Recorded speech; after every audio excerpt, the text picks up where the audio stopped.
Graça e paz de Jesus a cada um de nós. Graça, paz e bem, de Jesus a cada um de nós. Nessa manhã gloriosa que Jesus nos deu, nós estamos aqui mais uma vez para podermos tomar nosso café e compartilhar Jesus. Hoje nós vamos falar sobre as 3 pessoas da Trindade na salvação. Quais são as 3 pessoas da Trindade? Deus Pai, Deus Filho, Deus Espírito Santo. Essas são as 3 pessoas que, na verdade, é um Deus só. Nós cremos num único Deus, o Deus que é único, é eterno, é invisível, é real e é trino. É a esse Deus que nós dedicamos todo o nosso louvor, toda a nossa adoração, porque Ele é digno e só Ele é digno. Queridos, nós vamos começar essa manhã orando a Deus, agradecendo, essa mesa farta. Você que está aí em casa não está vendo aqui o nosso banquete, que nós estamos nos deliciando, mas nós queremos agradecer a Deus e você é nosso convidado, tá bom? Você que nos assiste e queira vir participar com a gente, você é convidado para isso. Eu quero dizer para você, de repente você fala assim, mas eu ainda estou nesse grupo com medo de sair. Eu quero compartilhar com você esse aviso, sei lá o que é isso aqui que eu recebi, mas diz assim: olha, você já foi a algum desses lugares nesse período de pandemia? Após o período que surgiu a pandemia, você já foi a alguma consulta médica? Você já foi no UPA, unidade de pronto atendimento, lá à procura de alguma assistência, alguma coisa assim? Você saiu de casa e foi para o trabalho? Você trabalhou durante esse tempo? Você foi na farmácia, mesmo que foi comprar remédio lá para se proteger do coronavírus? Você foi ao supermercado? Esses quase 6 meses aí de pandemia, como que você fez com as suas... Você fez despesa, não fez? Você foi ao hospital? E na padaria? Você foi na padaria? Você comprou pão? De repente, você fez alguma viagem de avião? Andou de ônibus? Se deslocou de uma cidade para outra, ou dentro da própria cidade, andou de circular? Você, nesse período, teve alguém da sua família que fez aniversário e, para não ter aglomeração, fez só um bolinho, para algumas pessoas? Você foi lá, participou disso? Você foi na casa do vizinho, saiu na rua ali, na calçada, que seja ali, e trocou uma ideia com o vizinho ali no portão? Foi aí ao aeroporto levar alguém, buscar alguém, buscar alguma coisa? Foi na rodoviária? E no banco? Você foi? Nem que seja para buscar o auxílio que o governo está dando, auxílio emergencial. Queridos, se para pelo menos uma dessa situação você respondeu sim, eu fui, eu quero dizer para você o seguinte: presta muita atenção. Você não pegou coronavírus, você não foi infectado, porque Deus cuidou de você. Agora, preste mais atenção ainda. Esse Deus que cuidou de você lá na fila do banco, no mercado, no hospital, na casa do vizinho, na padaria, no aniversário do amigo, do seu primo, do seu tio, da sua mãe, da sua avó, querido, esse mesmo Deus está dizendo para você que você pode vir à igreja. Sabe por quê? Porque o mesmo Deus que cuidou de você lá é o mesmo Deus que guarda você na igreja. É o mesmo Deus que guardará você em todos os lugares. Então, o mesmo Deus que te protege no teu trabalho, Ele te protege na igreja. O mesmo Deus que te protege na tua casa, Ele te protege na igreja.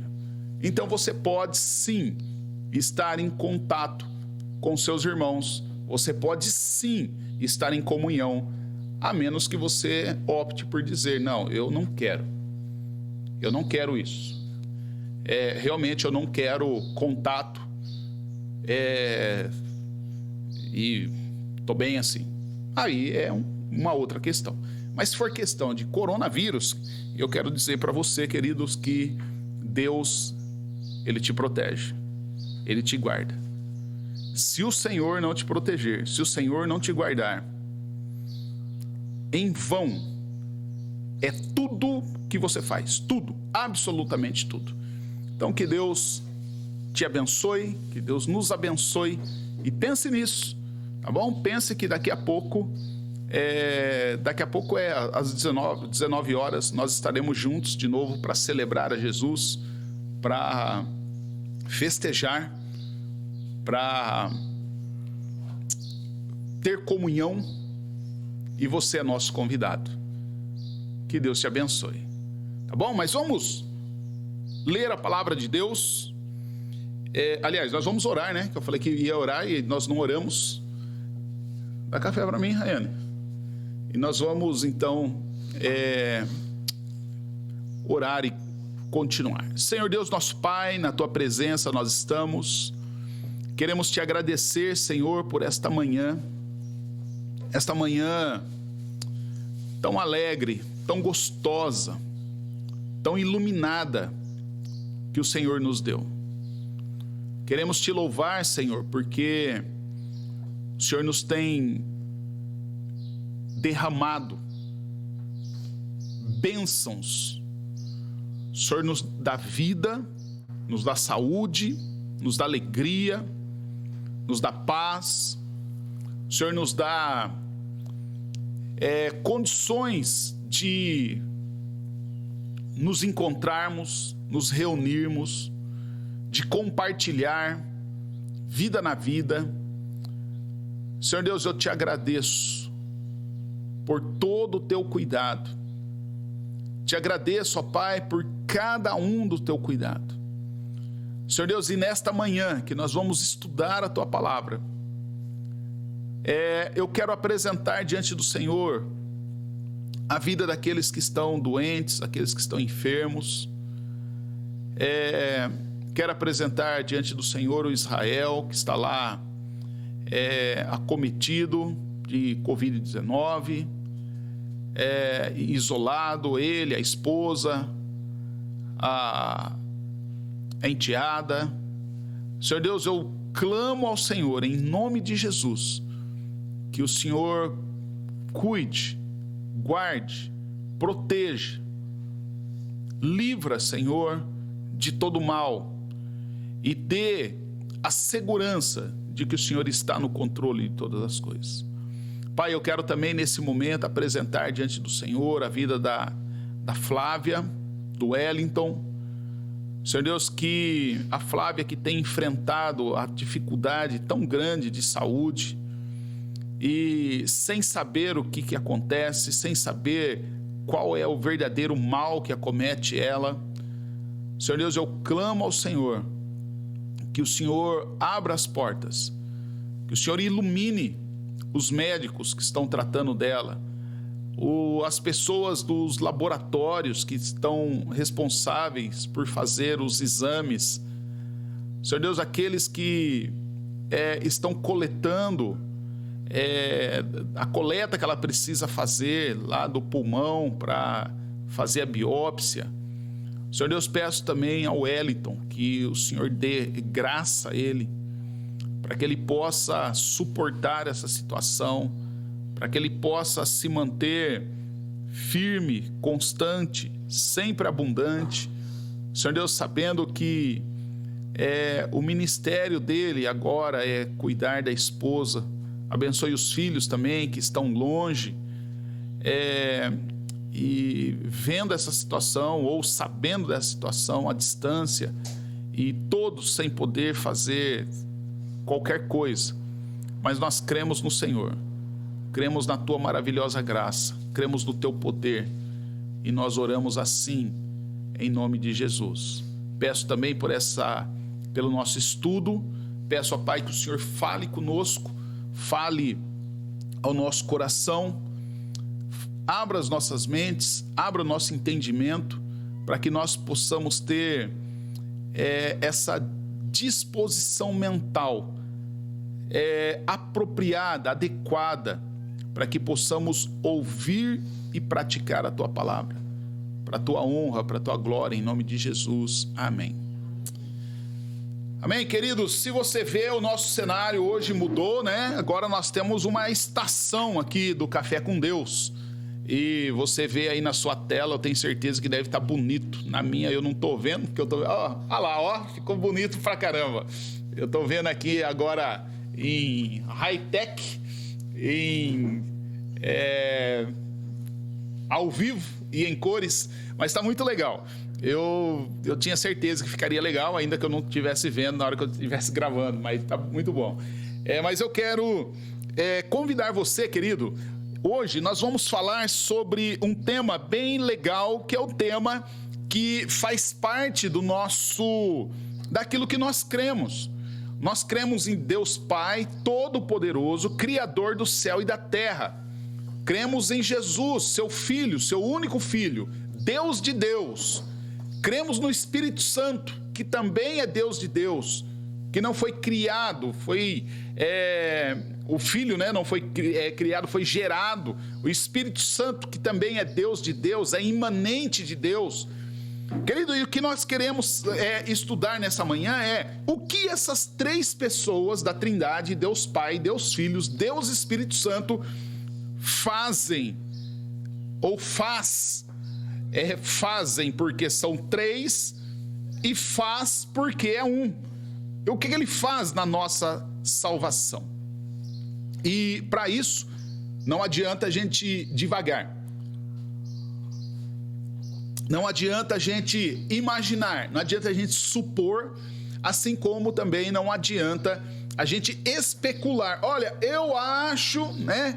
Muitas vezes na teologia, que não é teologia, mas tem algumas falas que a pessoa fala assim, eu acho tal coisa.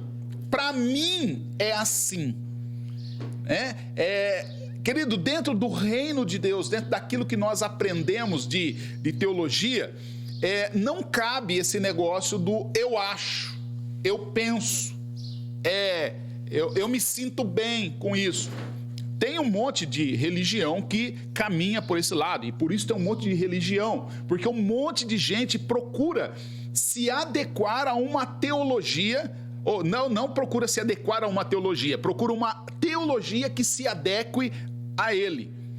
E aí então nós temos N teologias, mas o que nós queremos apresentar, o que nós queremos pregar, o que nós queremos realmente enfatizar é a teologia bíblica. E a teologia bíblica, ela só trata daquilo que Deus trata, como Deus trata.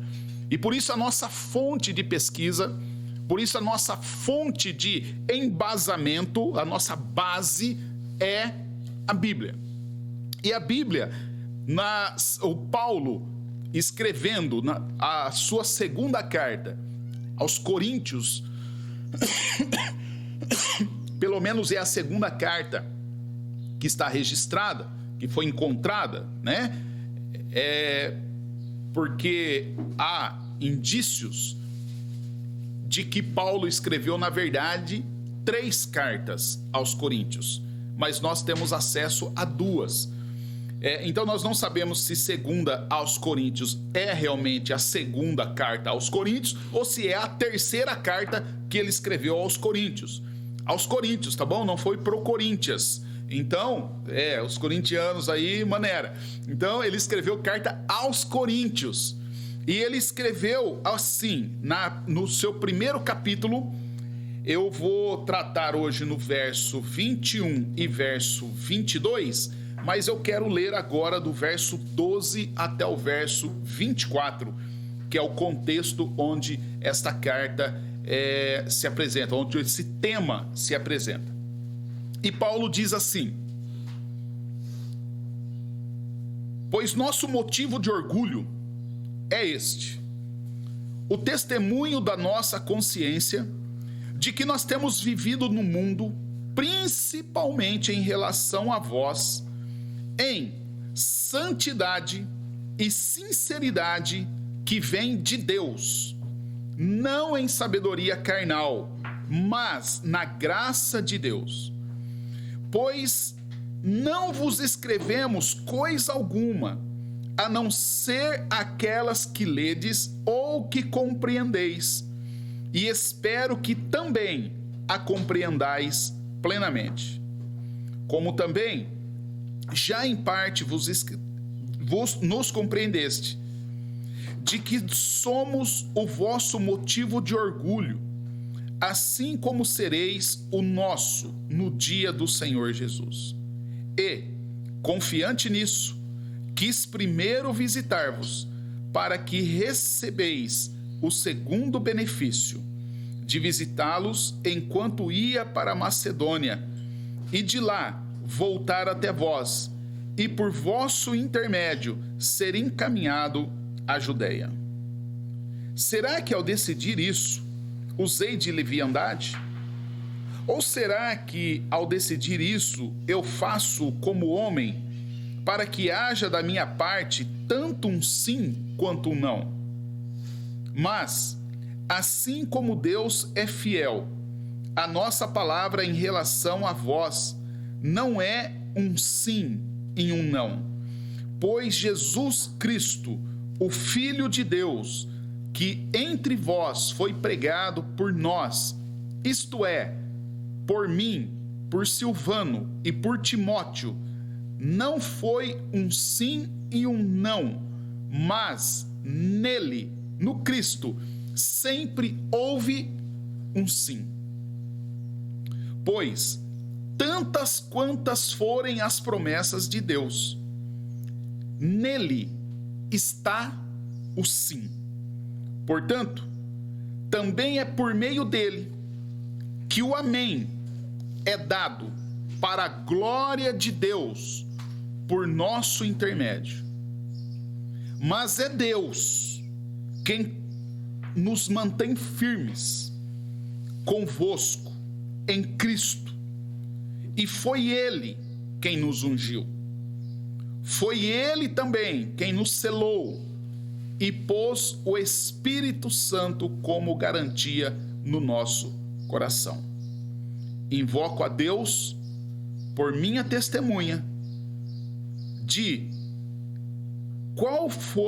que foi para vos poupar que eu não voltei mais a Coríntios. Não que tenhamos domínio sobre a vossa fé, mas somos vossos cooperadores, para que tenhais alegria, pois é pela fé que estáis firmados. Verso 21. Mas é Deus quem nos mantém firmes convosco em Cristo. E foi Ele quem nos ungiu. Foi Ele também que nos selou e pôs o Espírito Santo como garantia no nosso coração. Queridos, esse texto nos apresenta, Paulo, ele está em viagem missionária, ou ele está escrevendo à igreja enquanto está numa viagem missionária, e ele está dizendo que ele deseja ter esse privilégio de estar em comunhão com esses irmãos. Ele diz que ele pretende que esses irmãos abençoem ele com ofertas para que ele continue esse trabalho missionário, e vai agora então para a Judeia. Mas o Paulo então ele dá alguns indícios para a igreja. Ele está dizendo: olha, a obra missionária que eu estou fazendo não é por vontade humana, não é por força humana, não é por capacitação humana. Tudo isso é de Deus. E aí então, no meio disso tudo, Paulo faz teologia bíblica. E nessa teologia, então, ele explica o que as três pessoas da Trindade fazem na nossa salvação. E a primeira coisa que ele diz está no verso 21. Ele diz: é Deus quem nos mantém firmes. Querido, a primeira coisa que Deus faz da nossa salvação é que Ele nos confirma. Nós temos estudado e temos ouvido de Jesus, né? Quando Jesus ele fala: olha, eu sou a videira verdadeira, meu pai é o agricultor, vocês são os ramos, e aquele que permanece em mim é esse que dá fruto, e dá muito fruto, e dá fruto para a glória de Deus. E a grande questão é que, de repente, a gente pode pensar o seguinte: mas como que eu vou permanecer? Será que sou eu que permaneço? Será que sou eu que tenho condições de permanecer? Será que eu que tenho que empreender esforço para permanecer? E aí eu entro naquela questão da meritocracia. Será que é no mérito? Olha, e aí a gente faz aquelas orações, né? Ó, Deus, abençoa o irmão tal, que o irmão tal merece. Porque olha como que ele tem se mantido, olha o que ele tem feito, olha, ele nunca se desviou. E aí a gente entra nessa meritocracia, e é tão interessante a meritocracia, porque aí a gente tem até lista de chamada. Vamos fazer a lista de chamada para ver quem vem, né? Para quem frequenta, quem é frequentante, quem é participante. E aí na lista de chamada tem quem traz Bíblia, quem fez oração, quem fez leitura bíblica semanal, né? Lembra desse negócio aí? Né? Então, vamos lá, hora da chamada. Aí vem o relator da escola bíblica dominical. Aí ele faz chamada e pergunta: e aí, quantos méritos você vai ter? Então, quais são os méritos? Se você está presente, se você trouxe a Bíblia, se você leu a Bíblia durante a semana, se você orou todos os dias, e se trouxe visitante, e se vai ficar no culto, cara, que legal, você tem muito mérito. E a questão é que a gente começa a entrar nesse negócio buscando o mérito. Quem é que tem mais mérito? E nós queremos ter mais mérito. E eu particularmente, queridos, eu acho que nesse momento é um momento bem complicado, porque imagina se eu for muito sincero, eu vou dizer assim: olha, Bíblia, tá, eu trouxe. Quem leu? Leitura bíblica. Eu vou falar assim: então, todo dia não deu, né? Eu escutei algumas coisas, meditei, mas ler mesmo, né? Não li, não. Eu tenho uma Bíblia em MP3, eu pus lá no som do carro. Enquanto estava dirigindo, escutei alguns versículos, mas nem lembro mais do que ele estava falando. Isso se eu for sincero. Mas nesse estágio de meritocracia, a grande probabilidade de ouvir todo mundo falar: não, eu li a Bíblia. Aí eu levanto a mão e falo: eu li também. Porque eu não vou ficar para trás de todo mundo. Eu vou ser só o único, eu vou falar que eu não li. Ou eu vou falar o único que eu ouvi em MP3. É muita sacanagem, né? E aí, olha como que é complicado esse negócio da meritocracia. E muitas vezes na meritocracia eu vou lá e acesso a essa questão, a essa informação. Por quê? Será que é porque eu quero crescer na graça e no conhecimento do Filho de Deus? Ou é porque eu quero ficar bem na fita e daqui a pouco eu ter lá na ata, né? No histórico lá, que eu sou o maior frequentante. Imagina, o dia que eu morrer, né? As pessoas vão falar assim: aqui tá um cara que nunca faltou, nunca não sei o quê, leu a Bíblia não sei quantas vezes. Olha que legal. E aí eu vou ser enterrado, né, com nobreza e tá, não sei para que vale isso, mas tudo bem. E a gente vai para isso aí. Agora o Paulo, ele nos esclarece algo que Jesus também falou lá. Porque Jesus falou assim: você tem que permanecer em mim, porque sem mim vocês não podem fazer absolutamente nada. Então não é meritocracia. é graça. E agora o Paulo ele vem falar o seguinte, olha, o Paulo fala assim, queridos, é Deus que nos mantém firmes. Porque se depender de mim, depender de você, querido, a vontade de desistir é enorme e acontece todos os dias. Todos os dias. Ontem nós saímos daqui numa conversa com a juventude legal, pá! Cara, hoje de manhã, pelo amor de Deus, aquele relógio chato, toca, tá na hora de levantar. Dá vontade de desistir. Fora isso, quais as outras coisas que dá vontade de desistir? Cara, muitas vezes minha fé parece que não funciona. Parece que eu tenho uma fé disfuncional. Uma fé que, cara, não atinge, não vai no ponto. Porque eu olho umas fés aí que, rapaz, parece que Deus é mais chegado dos caras que da gente. Porque a fé deles funciona, aí você olha, e aí a gente começa a fazer comparação, não sei vocês, né, eu sou meio besta, eu faço comparação, eu fico olhando, falo assim, cara, mas aquele lá, e aí eu entro na meritocracia, eu tô falando de graça, aí depois eu entro na meritocracia, mas ele não merece, ó, que maluquice que é essa, mas ele não merece, e aí quando eu falo que o outro, que eu quero que o outro tem, e o outro tá tendo aquilo que eu desejo, mas eu acho que o outro não merece, eu tô falando que quem merece sou eu. E a minha fé, então, não funciona, porque aí eu começo a entrar em complicação.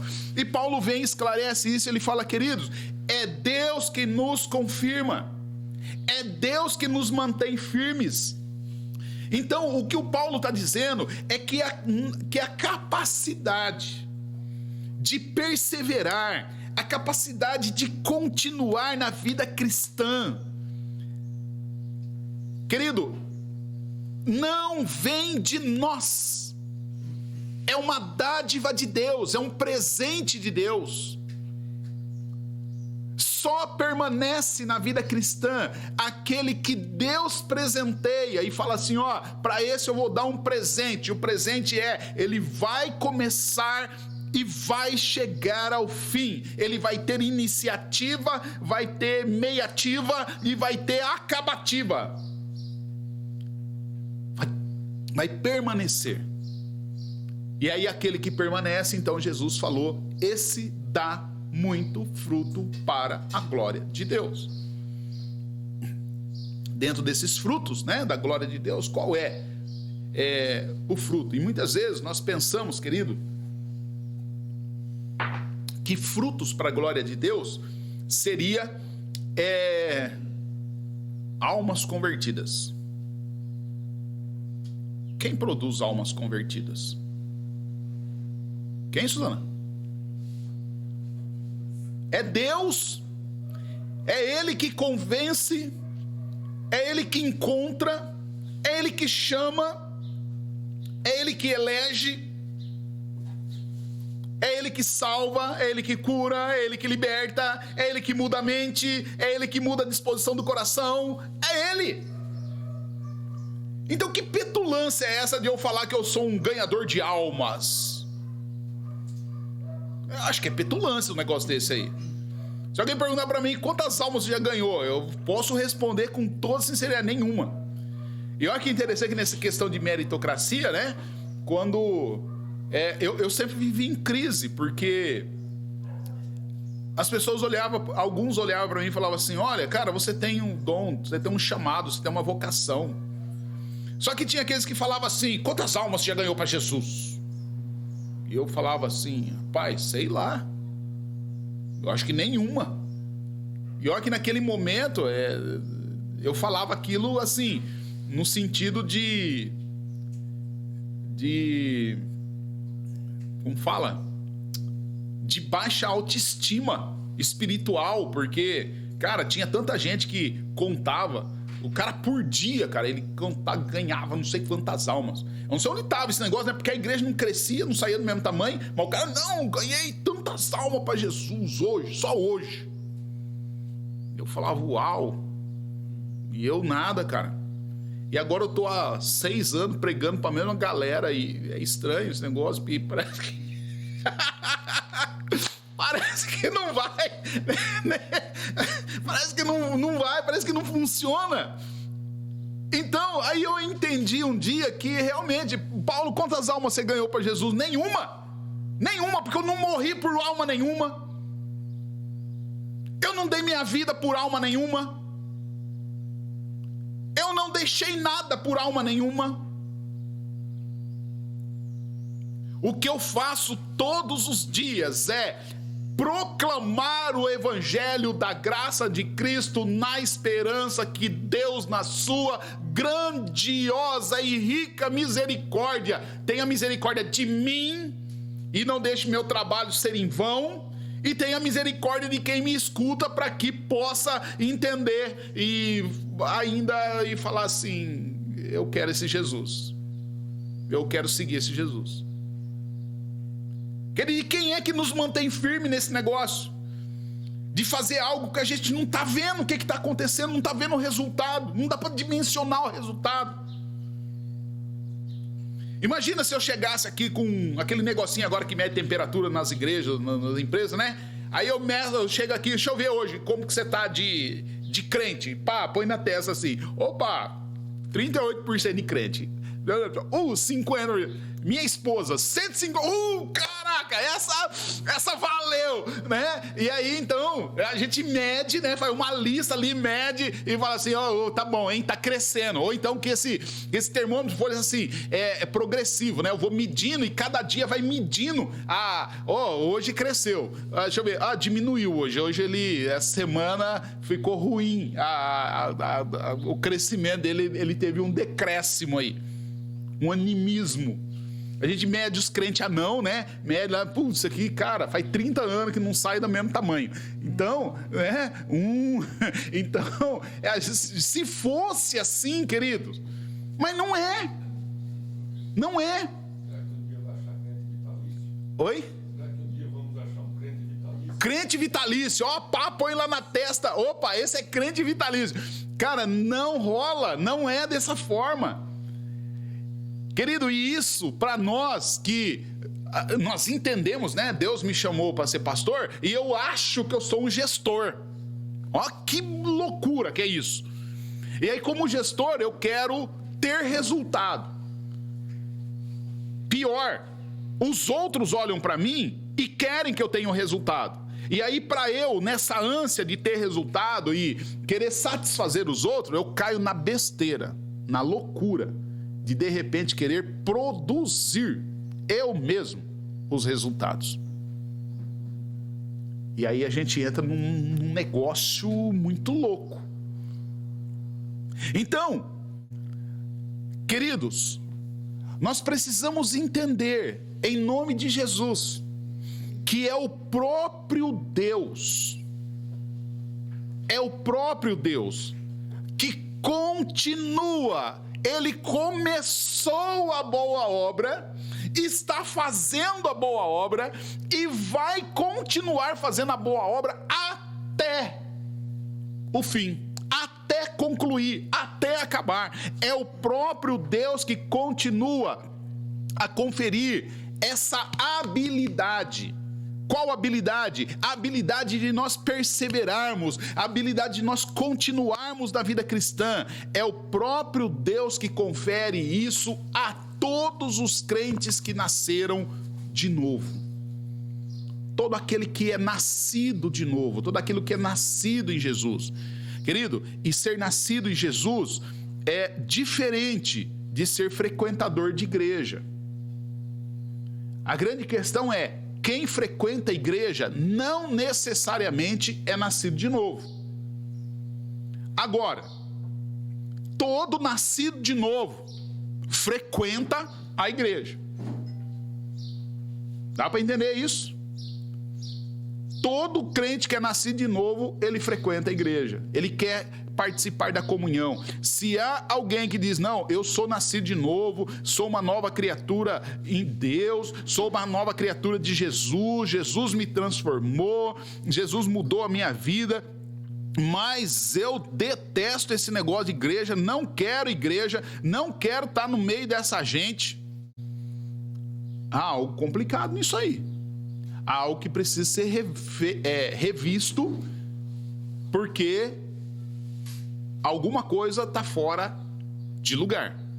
Então, olha, o que eu acabei de citar é o texto de Filipenses capítulo 1, verso 6. Ele diz assim, o Paulo fala assim para os filipenses: olha, eu estou certo, eu creio no quê? Que aquele que começou a boa obra em vocês há de completá-la até o dia de Cristo. Deus começou uma boa obra em mim. Deus começou uma boa obra em cada um aqui. Deus começou uma boa obra em você. E Deus vai continuar essa boa obra e vai completar essa boa obra. E esse completar essa boa obra é o que, queridos? Até que todos nós tenhamos a estatura do varão perfeito, que é o Cristo de Deus. Essa é a boa obra, esse é o propósito de Deus. Então, também o apóstolo Pedro, que ali andou com Jesus, caminhou com Jesus, lá na sua primeira carta, no capítulo 1, no verso 5, o Pedro diz assim, olha, que são guardados pelo poder de Deus. O Pedro está dizendo que nós somos guardados. Deus, na sua graça, Ele nos chama, Ele fala, olha, permaneçam, ser fiel até o fim, sede firmes e constantes. Mas esse mesmo Deus que faz isso, é Ele que nos guarda. E Ele nos guarda não é pelo aquilo que nós fazemos. Ó, eu vou guardar mais a Suzana, porque a Suzana faz mais. Mas o Gabriel não, o Gabriel é moleque meio voadão. Eu não vou guardar tanto, não. Deixa ele dar umas cabeçadas primeiro, quando ele aprender mais, aí a gente chama pra cá. Nós fazemos isso. Mas Deus nos guarda pelo poder de Deus mediante a fé. E para que Deus nos faz? Para que Deus faz isso? Para nos tornar mais famosos? Porque quando a gente faz a questão do mérito, nós queremos, né? Ó, Deus me abençoa, né? E aí a gente, no texto bíblico lá, a gente critica o fariseu. Só que a gente ora igual o fariseu. Deus me abençoa porque eu faço isso, eu faço aquilo, eu não sei o quê, eu levanto cedo, eu vou na escola dominical, eu medito, escrevo artigo, Então, Deus, o Senhor deve estar muito feliz comigo. Então, em troca, prova que o Senhor está feliz comigo e me dá o que eu estou pedindo. A gente não faz essa oração, mas traduza nossas orações, ou traduza muitas orações, e vê se não é isso que a gente ora. E o Paulo diz assim, o Pedro diz assim, olha, Deus nos guarda não é para nos tornar melhores que os outros.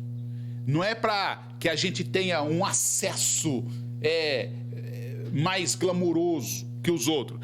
Deus nos guarda para a salvação que Ele preparou para nós, mas que será revelada a nós no último tempo.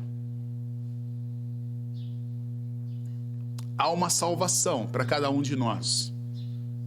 Só que essa salvação vai ser revelada no último tempo. Não é agora. Por isso, querido, aquelas pessoas que frequentam a igreja por um tempo, ele tá passando por, a vida tá ruim, aí ele vem para a igreja achando que vai ficar bom, aí ele fica um tempo, aí não funciona, aí liga pro pastor, o que aconteceu? Não funcionou. Aí você fala, não, meu irmão, você tem que continuar firme, tem que perseverar, né?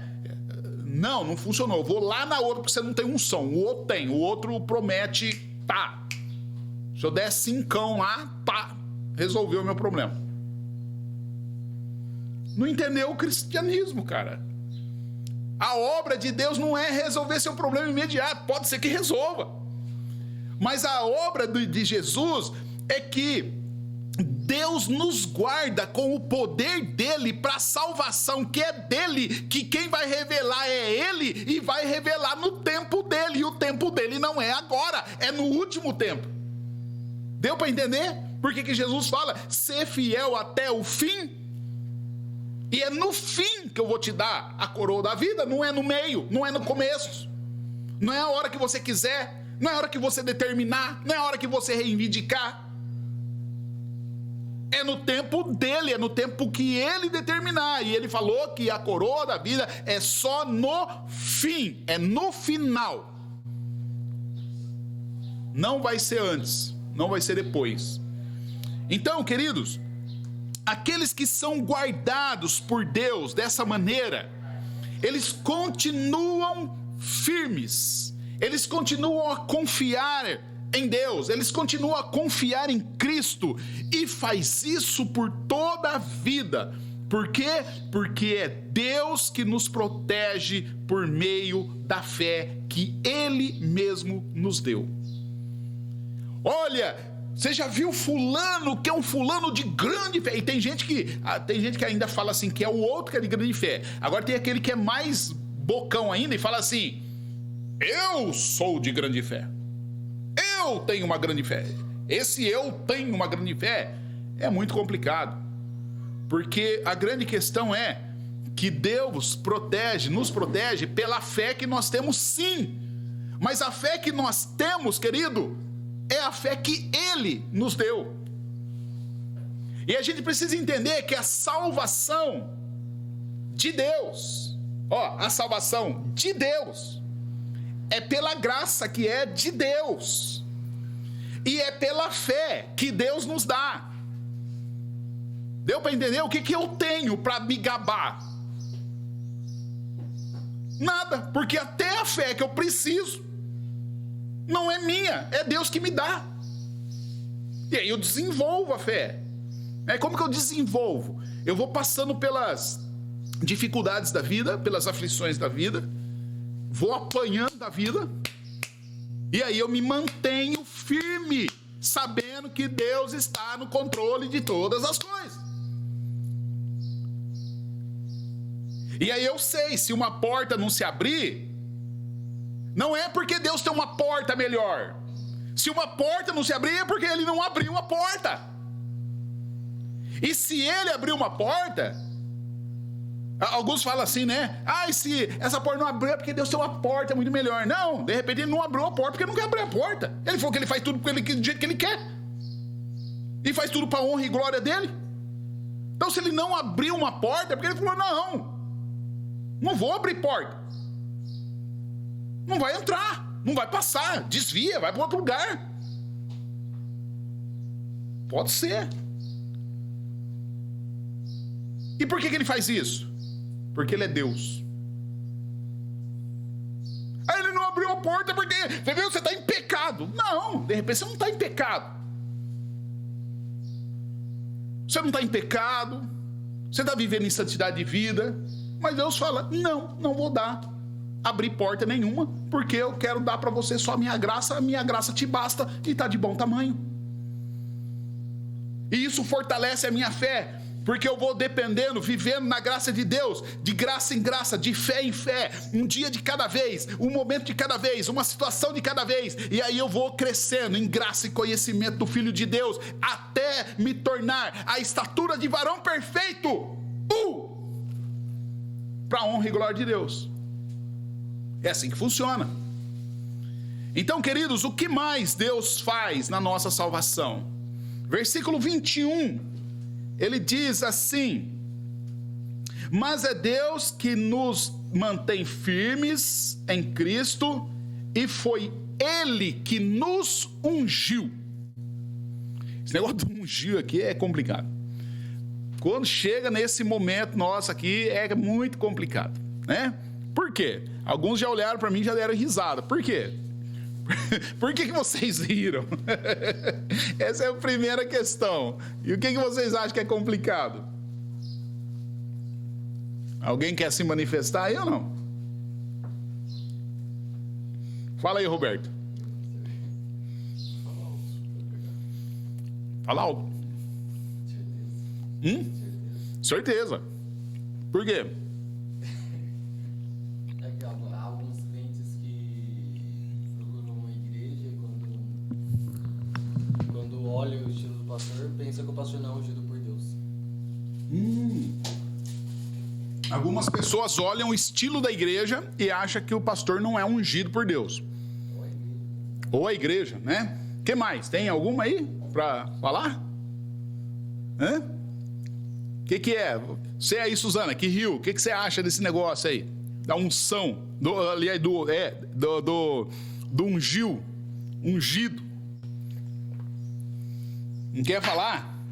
Vocês também me deixam sozinho mesmo pra... Então... Me deixa sozinho mesmo, né? Pra chupar essa manga inteira. Quer falar aí, João? Não também? Caramba, né? A grande verdade, o Roberto falou legal, né? Algumas pessoas olham o meu estilo e falam, cara, esse cara não é ungido, nem aqui, nem em lugar nenhum. E outros acham que o negócio de ungido, e é isso que é legal, porque o ungido é lambuzar de óleo. Não é isso?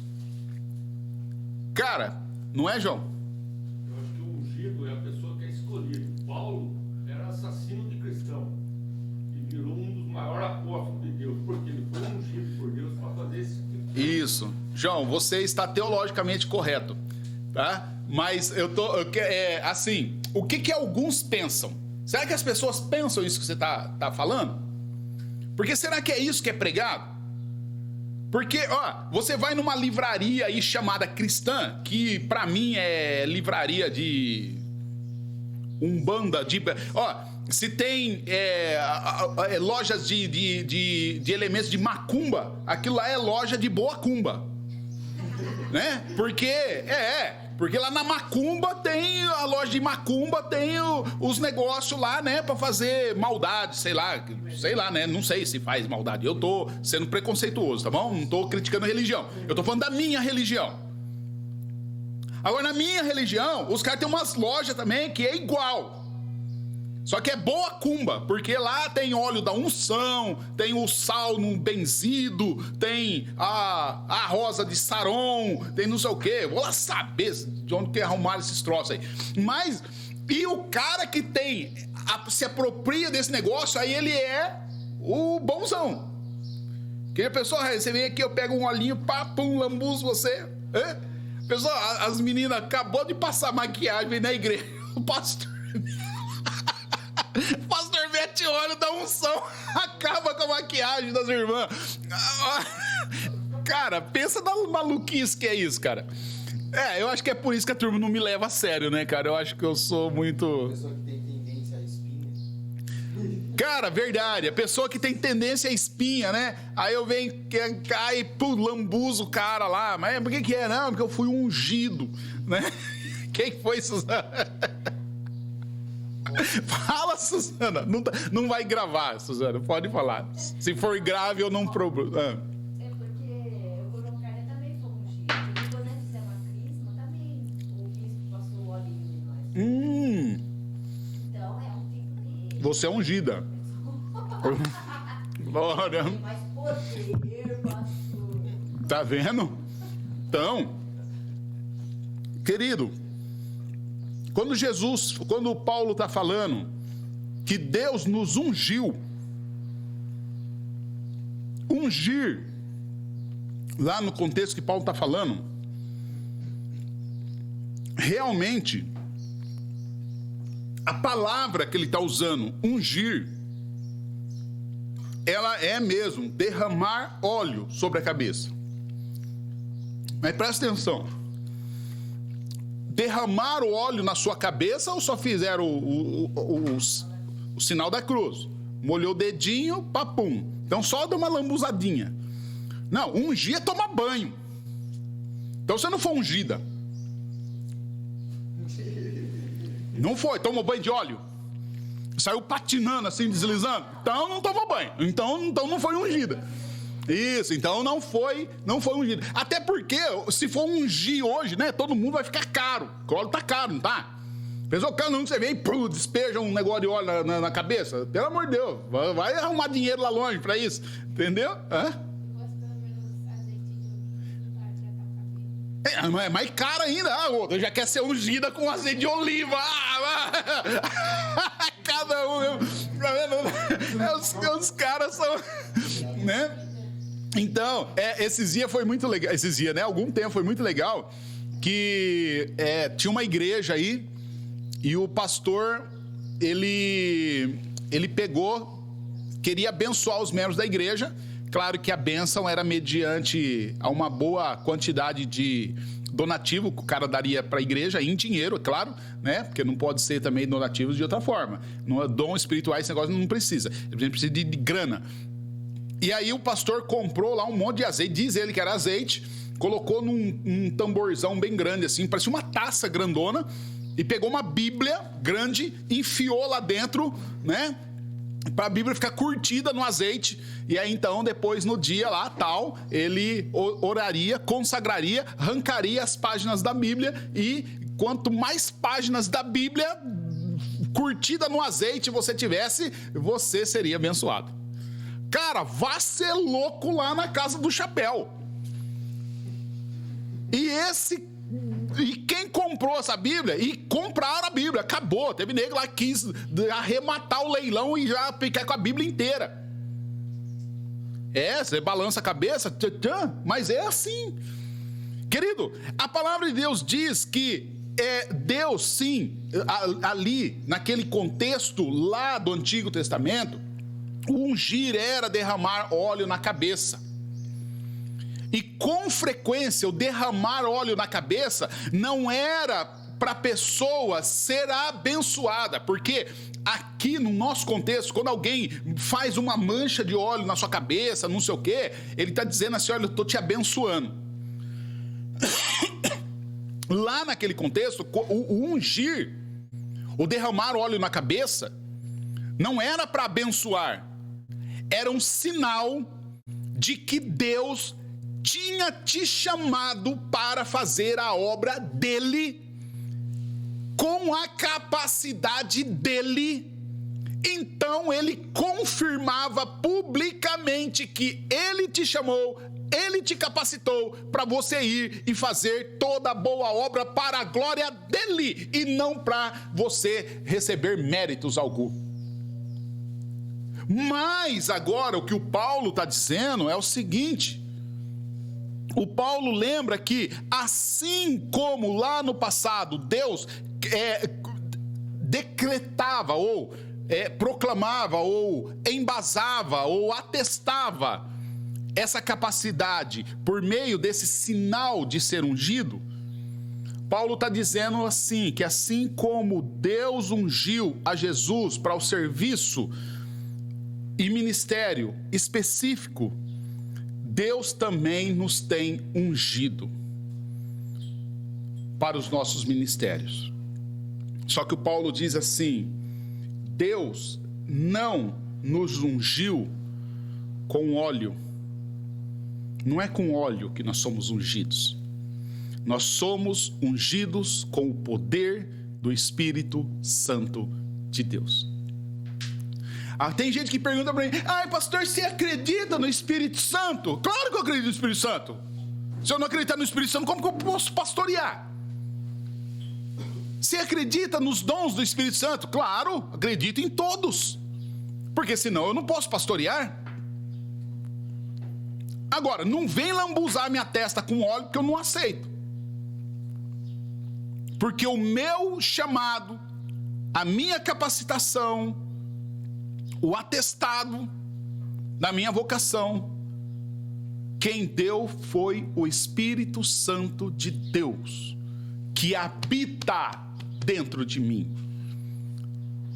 Não é algo que alguém vai me sujar por conta disso. Depois o cara me suja, eu vou ter que tomar banho. Olha que doideira. De repente a roupa que eu tô, então, vai estragar a roupa? Vai lá saber se eu gosto da roupa? Então não é isso que Deus falou. Deus falou que Deus nos ungiu com o Espírito Santo de Deus. E Ele faz isso, querido, para que nós façamos a obra de Deus. Ele não faz isso para eu sair aí depois falando assim, eu sou ungido. Abra sua Bíblia, 1 João, primeira carta de João.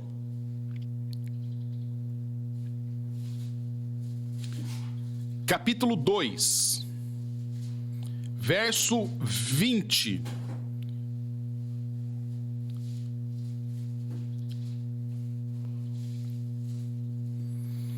Olha o que diz a palavra de Deus.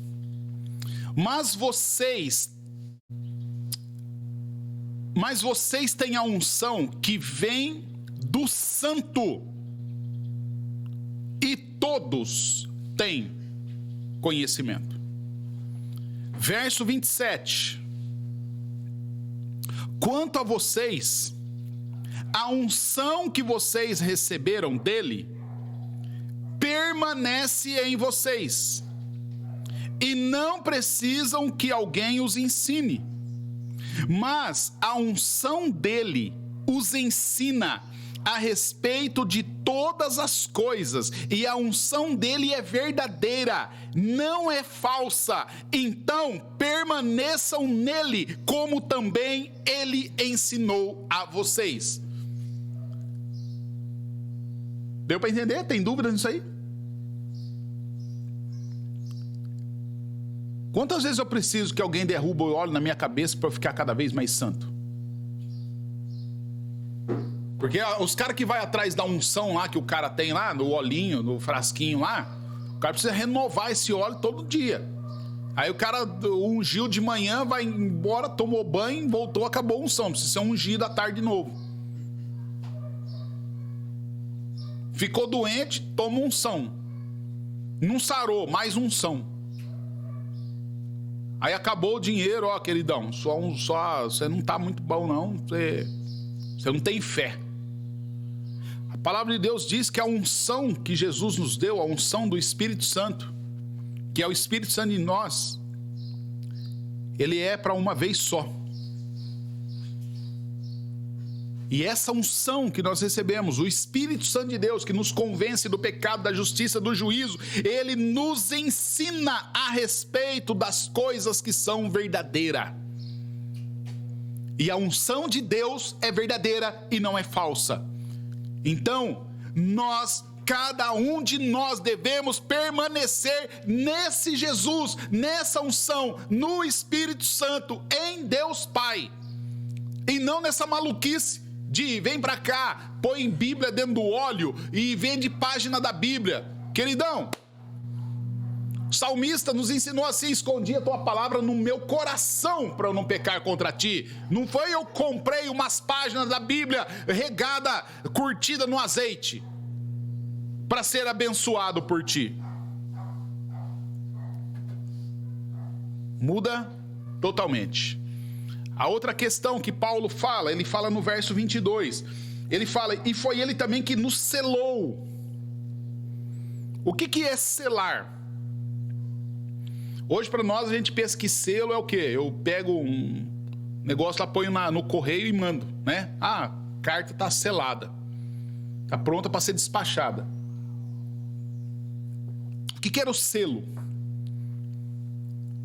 Selo, querido, o selo oficial, ele indicava autoridade. O selo oficial, ele indicava propriedade. Onde tivesse o selo, significa isso aqui é do fulano de tal. É por isso que a ressurreição de Jesus, ela tem um significado tremendo. Tem o significado de que Jesus está vivo. Amém. Mas qual é o outro significado tremendo? É que Jesus esmagou todos os poderes. Porque quando Jesus morreu, quando Jesus foi sepultado, quando Jesus lacraram o túmulo, colocaram o selo do imperador romano. dizendo, ó, ninguém se mete nesse túmulo, ninguém se mete nisso aqui, porque isso aqui agora é propriedade de Roma.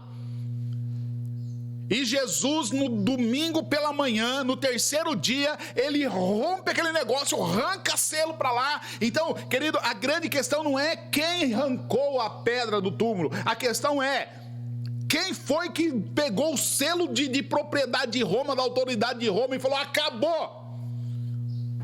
Nova gestão, o mundo agora está sob nova direção, a direção agora é do Espírito Santo de Deus, é Jesus que manda. É muito interessante quando a gente olha isso e entende essa questão. E qual é a outra coisa que que Paulo está nos dizendo? É que o Espírito Santo de Deus, ele também é esse selo, né? O fato de Deus nos selar, é que Deus garante proteção. É por isso que nós lemos aqui no começo do culto, começo dessa manhã, o Deus que te guardou lá, no mercado, em todo aquele lugar, é o Deus que te guarda, sabe por quê? Porque o Espírito Santo de Deus, o Deus que nos chamou, o Deus que nos ungiu, o Deus que nos mantém firme, o Deus que nos mantém com Ele, o Deus que nos mantém conectado, o Deus que nos ungiu, é o mesmo Deus que nos selou, e esse selo significa, eu garanto que eu protejo você. Ai, pastor, eu não posso fazer tal coisa, sabe como que é?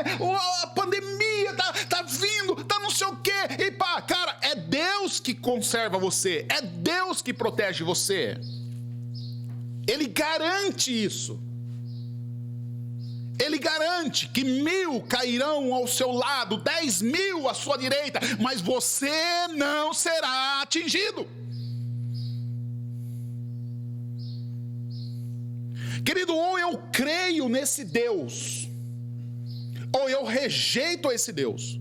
Ou eu creio que toda palavra desse Deus é verdade, e o Deus que fala é fiel para cumprir e é poderoso para fazer infinitamente muito mais além do que nós podemos pedir, pensar ou sequer imaginar.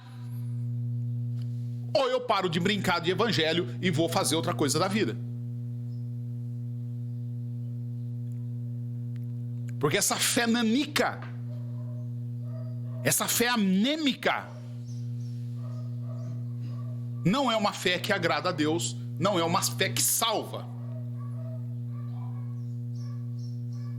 A fé que salva, querido, é a fé que eu coloco, entrego a minha vida nas mãos de Deus e descanso no eterno poder de Deus, para a honra e glória de Deus.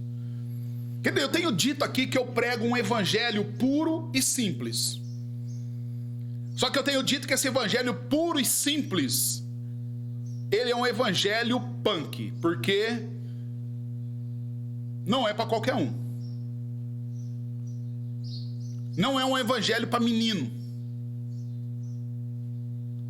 Ou menino não pode. Ou mulher menina, também não dá. É para gente, queridos, que está disposto a crescer na graça e no conhecimento de Deus, andar com Jesus e deixar Jesus mudar a sua vida de maneira radical. Radical. Você não pode servir a Deus do seu jeito, querendo ser aquilo que você é, do jeito que você é, do jeito que você sempre foi. Então, querido, Deus nos selou sim. E não foi com um selo material, não foi com um selo de cera. Deus não pegou cera quente, derrubou assim e colocou o anelzinho dele em cima. Deus nos selou com o seu Espírito Santo. E Ele derramou o Espírito Santo dele nas nossas vidas, nos nossos corações. E essa operação, querido, esse derramar do Espírito na nossa vida, ele não vai acontecer todo dia. Então, se você é selado por Deus, no Espírito Santo de Deus, fique no lugar que Deus te plantou. Não adianta você ficar mudando de igreja em igreja, procurando o curandeiro da hora, o pajé da hora, o guru da hora, que tem mais unção que o outro da outra hora. Não adianta procurar um pajé superior. Deus derramou o seu Espírito Santo uma vez por todas.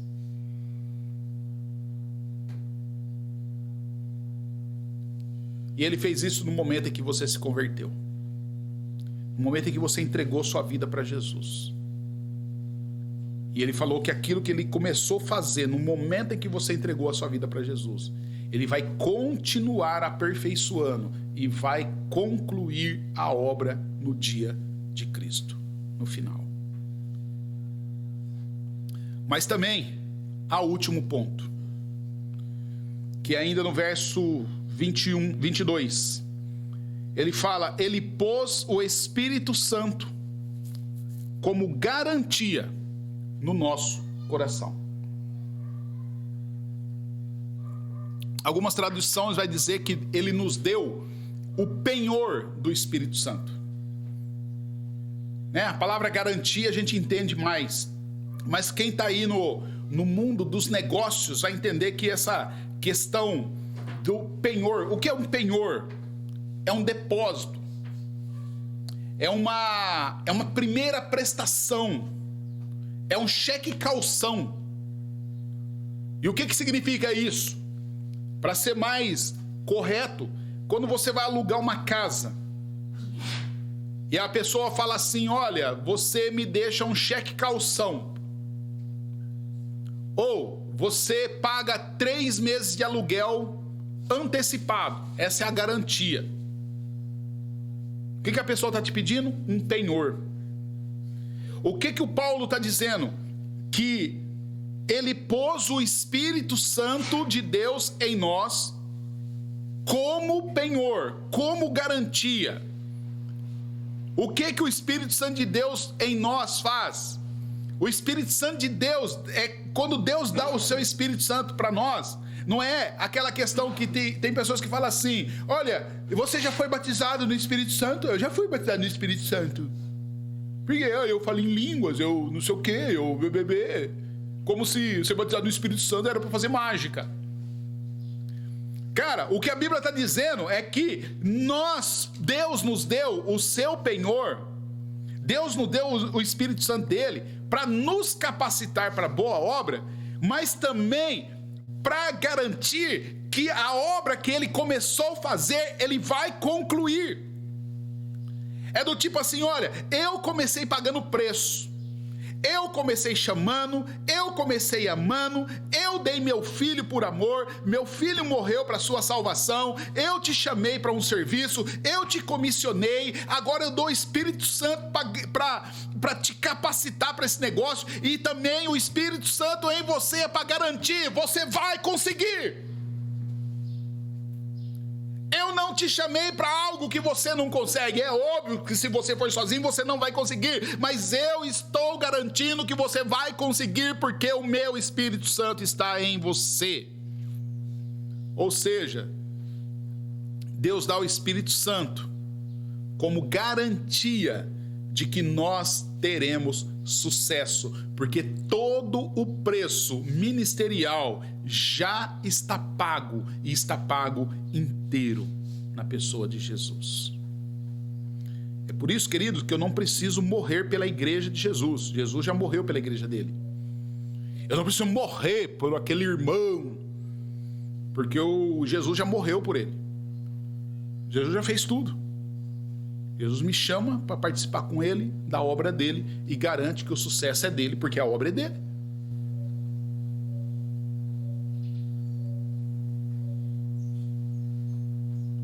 Suaviza a nossa vida cristã? Claro que suaviza. Só que também nos deixa numa situação complicada. Então o que eu ganho com isso? Nada, o prazer de participar da obra de Deus, ser chamado, cumprir seu chamado, estar no lugar certo, fazendo a coisa certa. Então, o Espírito Santo de Deus, querido, ele é a garantia da salvação completa. Nós estamos falando como que as 3 pessoas funcionam, né? Agem, o que eles fazem. Deus nos chama, nos capacita, nos confirma, nos unge, nos sela, paga o preço, e garante que a nossa salvação será completa e que nós realizaremos e seremos bem-sucedidos.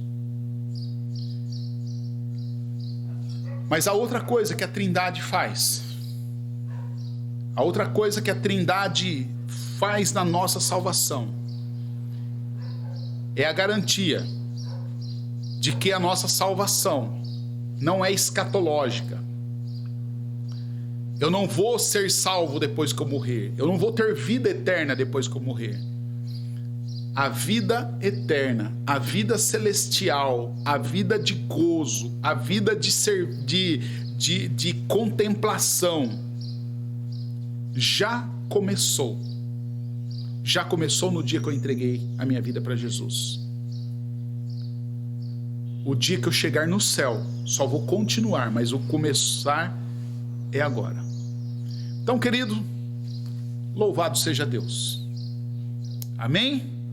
Louvado seja Deus, porque é Deus, na sua graça, no seu favor, que nos deu essa tão preciosa graça, essa tão preciosa dádiva. E por isso que a salvação não vem de vós, é dom de Deus, não vem de obras para que ninguém se glorie. E toda boa dádiva e todo dom perfeito vem do alto, descendo do Papai do céu. Não vem do que eu faço, do que eu posso fazer. Então que Deus nos abençoe, que Deus te abençoe. E que nós tenhamos todos hoje um excelente dia na presença do nosso Deus, o único, eterno, invisível, mas real, digno de toda honra, de toda glória e de todo louvor. O Deus que é Pai, Filho e Espírito Santo. O Deus trino, triuno. Que Deus nos abençoe. Vamos orar? Senhor Deus, amado Pai, obrigado, Senhor, pela Tua palavra. Obrigado, Senhor, por esta manhã. Obrigado, Senhor, pelo estudo. Obrigado, Senhor, pelo café. Obrigado, Senhor, pelo compartilhar. Obrigado, Senhor, pelo Teu Espírito Santo. Obrigado, Senhor, porque o Senhor nos chama para uma vida de comunhão, de andar junto, de aprender, de nos relacionar com o Senhor, sabendo, ó Pai, que é o Senhor quem age na nossa vida, é o Senhor quem trabalha na nossa vida, é o Senhor que cuida da nossa vida, é o Senhor que sustenta a nossa vida, é o Senhor, ó Pai, que garante a nossa salvação, é o Senhor que garante o sucesso da Tua obra. É o Senhor, ó Pai, o Senhor nos chama, mas é o Senhor que nos capacita, dá os recursos, dá os meios. Ó Senhor Deus, louvado seja o Teu nome. Glorificado seja o Teu nome. E eu quero Te agradecer por tudo, em nome de Jesus. E quero pedir, ó Pai, que nesse dia o Senhor abençoe a mim, abençoe os meus irmãos, abençoe aqueles que estão ouvindo, aqueles que ainda vão ouvir essa palavra. Senhor Deus, para que nós possamos ter uma fé fortalecida, embasada, não no achismo, não na especulação, não nessa esquizofrenia teológica e religiosa, mas que possamos, Senhor, olhar para Cristo, autor e consumador da nossa fé, e nos apegarmos ao Senhor, confiados no Senhor, confiados no Teu eterno amor, tendo a certeza de que nós não seremos abalados.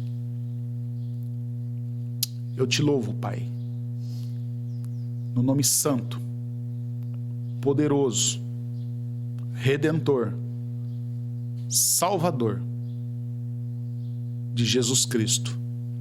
Amém, amém e amém.